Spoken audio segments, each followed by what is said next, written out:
नमस्कार दोस्तों, आज हम हिंदी व्याकरण जो सर्वनाम है वो आज हम देखेंगे। सबसे पहले सर्वनाम मतलब क्या, उसकी परिभाषा क्या है वो हम देखेंगे। जैसे देखो, मैंने यहाँ पे संज्ञा सर्वनाम की परिभाषा ली है। जैसे जिन शब्दों का प्रयोग संज्ञा शब्दों के स्थान पर किया जाता है।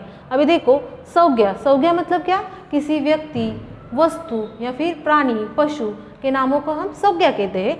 जैसे उसका प्रयोग, सर्वनाम का प्रयोग कब किया जाता है, संज्ञा शब्दों के स्थान पर। मतलब जहाँ पे संज्ञा आई वहाँ उसके स्थान के मतलब उस शब्द के प्रयोग पर हम सर्वनाम लिखते हैं। जैसे सर्वनाम शब्द संज्ञा की पुनरावृत्ति को रोकता है। मतलब जो संज्ञा शब्द जो है वो क्या करता है, सर्वनाम शब्द जो है वो संज्ञा शब्दों की पुनरावृत्ति को रोकता है। अगर हमको मतलब एक व्यक्ति का नाम अगर हम किसी मतलब परिच्छेद में लिए तो हमको क्या करता है, मतलब वो शब्द हम बार बार नहीं लेते, उसके जगह पे हम दूसरा शब्द प्रयोग करते हैं। जैसे देखो, हम उदाहरण लेंगे। जैसे देखो, सपना अच्छी लड़की है।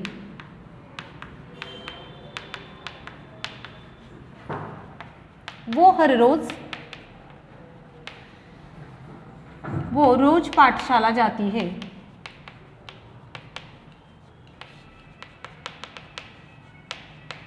यह वाक्य हमको कैसा दिख रहा है, मतलब जो सपना है यह क्या है, किसी व्यक्ति का नाम है, मतलब किसी लड़की का नाम है। मतलब ये क्या है, हमारी संज्ञा है।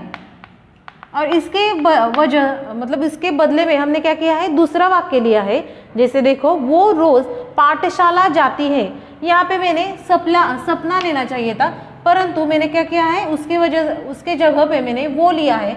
मतलब ये शब्द क्या हुआ, हमारा सर्वनाम हुआ। मतलब ये क्या करता है, जो नामों संज्ञा के जगह पर ये शब्द आता है उसे हम सर्वनाम कहते हैं। जैसे हम सर्वनाम की परिभाषा फिर एक बार देखेंगे। जिन शब्दों का प्रयोग संज्ञा शब्दों के स्थान पर किया जाता है उन्हें सर्वनाम कहते हैं। जैसे हमने सपना का प्रयोग देखो, वो ये स्थान पे किया, यहाँ पे सपना भी आ सकता था, परंतु हमको बार बार सपना नहीं लेना है, क्योंकि यह जो परिच्छेद है वो अच्छा नहीं दिखेगा। या फिर ये जो वाक्य है, मतलब अगर हम परिच्छेद में लेंगे तो वो भी वहाँ पे भी अच्छा नहीं दिखेगा। और जो ये वाक्य है उसमें भी अगर हम सिर्फ सपना लेके मतलब वो ये एक ही व्यक्ति का नाम लिखेंगे तो वह अच्छा नहीं लगता। हमको इस सपना के बारे में ही बोलना है, तो हमको सपना के जगह पे हमको क्या लेना पड़ेगा, वो लेना पड़ेगा। वो रोज पाठशाला जाती है। अगर हम जहाँ पे हम संज्ञा के जगह पे हम जिसका प्रयोग करते हैं उसे सर्वनाम कहते हैं। जैसे वो क्या करता है, सर्वनाम शब्द संज्ञा की पुनरावृत्ति को रोकता है। मतलब जो संज्ञा शब्द जो संज्ञा क्या होता है, मतलब पुनः आता है, उसकी पुनरावृत्ति को रोकने का काम कौन करता है, सर्वनाम करता है। क्योंकि हम सपना मतलब जो संज्ञा है हम वो बार बार नहीं लेंगे, उसकी जगह पे हम क्या करेंगे, सर्वनाम का प्रयोग करेंगे, उसे हम सर्वनाम कहते हैं। जैसे देखो, सर्वनाम के 6 प्रकार होते हैं। जैसे पहला प्रकार है पुरुषवाचक सर्वनाम। अब पुरुषवाचक सर्वनाम किसे कहते हैं, उसकी परिभाषा है मैंने यहाँ पे लिखी है। जो शब्द बोलने वाले, सुनने वाले तथा जिसके विषय में बात की जाए उन पुरुषों का बोध कराते हैं। मतलब जो सुनने वाले शब्द है या फिर जो शब्द बोलने वाले हैं। जैसे देखो, यहाँ पे मैंने कुछ शब्द लिखे हैं। जैसे देखो, मैं, मुझे, हम, हमें। यहाँ पे दूसरा मैंने लिखा है सुनने वाले शब्द, मतलब जो सुनने वाले शब्द है। जैसे तू, तुम, तुमको, तुमसे, ये क्या है, सुनने वाले शब्द है। जैसे जिसके विषय में बात की जाए, जैसे किसके मतलब जिस विषय में हमको बात मतलब कर रहे हो वो शब्द। जैसे देखो, वह, वे, यह, ये, उसे, उससे, उनके लिए, ये सारे शब्द जो है ये क्या है, पुरुषवाचक सर्वनाम है। मतलब ये सुनने वाले, जैसे तू, तुमको, ऐसे। जैसे विषय, जैसे जिसके विषय में बात की जाए हो। जैसे वह एक अच्छा लड़का है। मतलब जैसे अगर हमने लिया कि सपना एक अच्छी लड़की है, वह हर रोज पाठशाला जाती है, वह उसके जो काम है वो पूरे अच्छे से करती है। ऐसे इस स्थान पे हमको मतलब जो उसे क्या कहेंगे, पुरुषवाचक सर्वनाम कहेंगे। जिस विषय में हम बात कर रहे हो वो संज्ञा के मतलब जगह पे बार बार जो आता है उसे हम पुरुषवाचक सर्वनाम ऐसे कहते हैं। उसके मैंने कुछ उदाहरण यहाँ पे लिए हैं। देखो, मैं प्रतिदिन प्रातः टहलता हूँ। यहाँ पे देखो मैंने मैं को क्या किया है, अंडरलाइन की है। जैसे मैं प्रतिदिन प्रातः टहलता हूँ, मतलब मैं यहाँ पे किसी व्यक्ति का नाम है क्या? नहीं, यहाँ पे मैंने क्या किया है, मैं लिया है। तो ये क्या हुआ, हमारा सर्वनाम हुआ। जैसे तुम कल कहाँ थे, यहाँ पे मैंने किसी व्यक्ति का नाम नहीं पूछा है या फिर किसी लड़के को या फिर लड़की को नहीं पूछा है, यहाँ पे हमने क्या लिया है, तुम लिया है, इसीलिए ये क्या हुआ हमारा मतलब सर्वनाम हुआ, वो भी क्या, पुरुषवाचक सर्वनाम। जैसे देखो तुम मतलब सुनने वाला व्यक्ति है कि तुम कल कहाँ गए थे, जैसे हमने किसी को बोला है, मतलब वो क्या कर रहा है, सुन रहा है कि जैसे तुम कहाँ गए थे, तुमने तुम्हारी पढ़ाई की क्या, यहाँ पे तुम आया है, तो ये क्या हुआ पुरुषवाचक। जैसे मैं, यहाँ पे मैं क्या है, मतलब जो सुनने वाला व्यक्ति है, बोलने वाला मैं। जैसे हम खुद, जैसे वे मतलब वो सुनने वाला। जैसे मेरे मित्र है, यहाँ पे मैं तुम वे, मैं तुम वे, ये क्या हुए, पुरुषवाचक सर्वनाम। इस प्रकार हमने पुरुषवाचक सर्वनाम देखे। अभी हमारा दूसरा जो सर्वनाम है वो हम देखेंगे।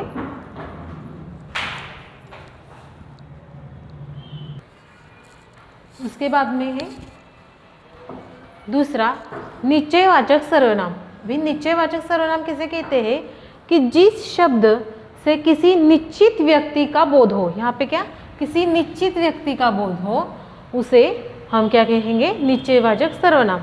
जैसे देखो, यह गेहूं के वही दाने हैं, ये क्या हो रहा है, मतलब किसी निश्चित व्यक्ति वस्तु का बोध कराते हैं। जैसे देखो गेहूं, यह क्या है, एक निश्चित वस्तु है, मतलब वस्तु का यह क्या करता है, बोध कराता है। जैसे गेहूं का बोध कराता है यह गेहूं के वही दाने हैं। जैसे तुम्हारी कुल्हाड़ी वह है, कौन सी, वह क्या, कुल्हाड़ी, मतलब कुल्हाड़ी का ये क्या कराता है, बोध कराता है। जैसे वह क्या, यह कुल्हाड़ी का बोध कराता है। जैसे यह वह, ये शब्द क्या हुए, निश्चयवाचक सर्वनाम, मतलब निश्चित वस्तु का बोध कराता है। जैसे गेहूं का यह शब्द बोध कराता है। जैसे कुल्हाड़ी, यह वह शब्द यह कुल्हाड़ी का बोध कराता है, मतलब यह क्या है, निश्चित वस्तु है। मतलब हम बोल नहीं रहे हैं कि उधर की वस्तु या फिर इधर की वस्तु, हम क्या बोल रहे हैं, कुल्हाड़ी, मतलब यह तुम्हारी कुल्हाड़ी वह है, मतलब कुल्हाड़ी। यहाँ पे हमने निश्चित ऐसी वस्तु यहाँ पे बताई है, मतलब निश्चित वस्तु या फिर व्यक्ति का जहाँ पे बोध होता है उसे हम निश्चयवाचक सर्वनाम कहेंगे। जैसे निश्चयवाचक सर्वनाम की परिभाषा है, फिर से देखेंगे, जिस शब्द से किसी निश्चित व्यक्ति, वस्तु या फिर स्थान का बोध होता हो उसे निश्चयवाचक सर्वनाम ऐसे कहते हैं। जैसे यह गेहूं के वही दाने हैं, तुम्हारी कुल्हाड़ी वह है, यहाँ पे यह वह, ये क्या हुए, निश्चयवाचक सर्वनाम। उसके बाद में तीसरा है हमारा अनिश्चयवाचक सर्वनाम। अभी अनिश्चयवाचक सर्वनाम मतलब क्या, कि जिन सर्वनाम शब्दों के किसी निश्चित व्यक्ति, वस्तु या स्थान का बोध न हो, यहाँ पे क्या, कि बोध न हो, उन्हें अनिश्चयवाचक सर्वनाम कहते हैं। यहाँ पे निश्चित में क्या होता है, उसका निश्चित ऐसा बोध होता है। यहाँ पे अनिश्चित में क्या होता है, व्यक्ति या फिर वस्तु, स्थान का निश्चित बोध नहीं होता है, उसे हम अनिश्चयवाचक सर्वनाम कहते हैं। जैसे देखो यहाँ पे मैंने कुछ उदाहरण लिए हैं। जैसे बाहर कोई है, यहाँ पे कोई, ये क्या हमको पता चलता है इससे, मतलब बाहर कोई है, मतलब कौन है हमको पता नहीं है, कोई तो भी है, मतलब यहाँ क्या, यहाँ पे कोई, ये शब्द क्या है, मतलब अनिश्चित है, मतलब कोई भी हो सकता है, वहाँ पे कोई है। जैसे बाहर कोई है, मतलब कौन है हमको पता नहीं है, इसे मतलब अनिश्चय है, अनिश्चितता यहाँ पे दर्शाता है। जैसे दूसरा वाक्य है, माँ कुछ खाने को दो, माँ कुछ, यहाँ पे कुछ लिया है, मतलब उस लड़के ने क्या कहा है, माँ कुछ खाने को दो, यहाँ पे मतलब कुछ खाने को दो, उसने एक निश्चित ऐसी वस्तु यहाँ पे नहीं बताई है, मतलब कुछ तो भी खाने को दो, वो जो उसको खाने को मिलने वाला है वो कौन सा भी हो सकता है, उसने वस्तु मतलब जो खाने का जो पदार्थ है उसका नाम वहाँ पे नहीं बताया है। मतलब ये जो है कोई, कुछ, ये क्या है, अनिश्चयवाचक सर्वनाम, मतलब निश्चित ऐसे वस्तु का यहाँ पे बोध नहीं होता है उसे अनिश्चयवाचक सर्वनाम ऐसे कहते हैं। हम अनिश्चयवाचक सर्वनाम की परिभाषा फिर से देखेंगे। जिन सर्वनाम शब्दों को किसी निश्चित व्यक्ति वस्तु या का बोध न हो उन्हें अनिश्चयवाचक सर्वनाम ऐसे कहते हैं। उसके बाद में है हमारा निजवाचक सर्वनाम। भी निजवाचक सर्वनाम मतलब क्या कि जहाँ पे अपनेपन का बोध होता हो। जैसे देखो वो सर्वनाम जहाँ पे अपनेपन का बोध कराते हैं। जैसे देखो मैं अपने आप खाना ले लूँगा। यहाँ पे देखो आप शब्द अपना मतलब अपने स्वयं को ये क्या कराता है, बोध कराता है। जैसे आप, जैसे तुम्हें अपना काम स्वयं करना चाहिए, ये स्वयं का बोध मतलब स्वयं मतलब खुद। जैसे आप, स्वयं, ये क्या है, निजवाचक सर्वनाम है। जैसे देखो जो सर्वनाम शब्द अपनेपन का बोध कराते हैं उन्हें निजवाचक सर्वनाम ऐसे कहते हैं। जैसे मैं अपने आप खाना ले लूँगा, तुम्हें अपना काम स्वयं करना चाहिए। जैसे यहाँ पे आप, स्वयं, यह शब्द क्या है, निजवाचक सर्वनाम है। आज तो हमने इस प्रकार निश्चयवाचक, अनिश्चयवाचक और निजवाचक सर्वनाम देखे।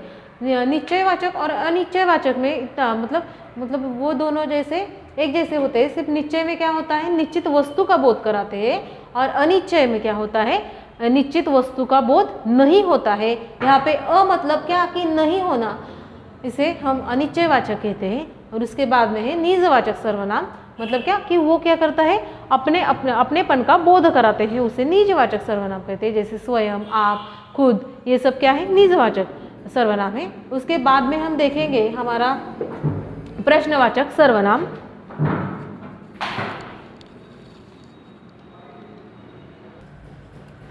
उसके बाद में हमारा पांचवा प्रश्नवाचक सर्वनाम। प्रश्नवाचक सर्वनाम मतलब क्या कि जो सर्वनाम शब्द किसी प्रश्न का बोध कराते हैं, मतलब प्रश्न का बोध कराते हैं, उन्हें प्रश्नवाचक सर्वनाम कहते हैं। जैसे देखो अंदर कौन है, यहाँ पे कौन, यह शब्द क्या है, मतलब प्रश्न है, मतलब सॉरी प्रश्न पूछा है। जैसे अंदर कौन है, जैसे माँ क्या कर रहे हैं, यहाँ पे क्या मतलब प्रश्न पूछा है। जैसे कौन, क्या, ये क्या है, प्रश्नवाचक सर्वनाम, मतलब जहाँ पे प्रश्न पूछा जाता है, प्रश्न का बोध होता है। जैसे कौन, ये क्या करता है, हमको प्रश्न का बोध कराता है। क्या, यह शब्द प्रश्न का बोध कराते हैं, उसे हम प्रश्नवाचक सर्वनाम ऐसे कहते हैं। हम प्रश्नवाचक सर्वनाम की परिभाषा फिर से एक बार देखेंगे। जिसे जो सर्वनाम शब्द किसी प्रश्न का बोध कराते हैं उन्हें प्रश्नवाचक सर्वनाम ऐसे कहते हैं। जैसे मतलब हमारा जो उसके बाद में है संबंधवाचक सर्वनाम, जो छठवां है हमारा, उसे संबंधवाचक सर्वनाम कहते हैं। जैसे देखो जो शब्द संज्ञा या सर्वनाम किसी अन्य संज्ञा या सर्वनाम शब्द के साथ संबंध स्पष्ट करते हैं उन्हें संबंधवाचक सर्वनाम ऐसे कहते हैं। जैसे देखो जो जीतेगा उसे इनाम मिलेगा। जैसे ये क्या है, हमारा सर्वनाम है। उसके बाद में हमने क्या किया है, यहाँ पे भी एक वाक्य लिया है। जैसे उसे इनाम मिलेगा, यहाँ पे भी मतलब जो और उसे, ये क्या है, सर्वनाम है। मतलब जो का उससे, इसके साथ में क्या है, मतलब ये शब्द इसके साथ में क्या मतलब संबंध दर्शाता है। जैसे जो जीतेगा उसे इनाम मिलेगा। हमारी परिभाषा है जो शब्द संज्ञा या सर्वनाम किसी अन्य संज्ञा या सर्वनाम शब्द के साथ में संबंध स्पष्ट करते हैं। जैसे यह, जो, उसे, यह शब्द क्या है, हमारे संबंधवाचक सर्वनाम है। जैसे जो शब्द उसके, उसे, यह शब्द क्या, उसके क्या होता है, संबंध स्पष्ट होता है, इसीलिए हम इसे क्या करेंगे, संबंधवाचक सर्वनाम कहते हैं। जैसे देखो जो जैसा करेगा वह वैसा भरेगा। यहाँ पे जो, और यहाँ पे मैंने क्या किया है, दूसरा जो वाक्य है उसको उसके बदले में यहाँ पे क्या लिया है, वह लिया है। जैसे जो जैसा करेगा वह वैसा भरेगा, मतलब जो एक शब्द के वजह पे दूसरे शब्द का क्या करता है, यहाँ पे संबंध स्पष्ट करता है, उसे हम संबंधवाचक सर्वनाम कहते हैं। तो आज हमने इस प्रकार सर्वनाम और सर्वनाम के जो 6 प्रकार है वो देखे। धन्यवाद।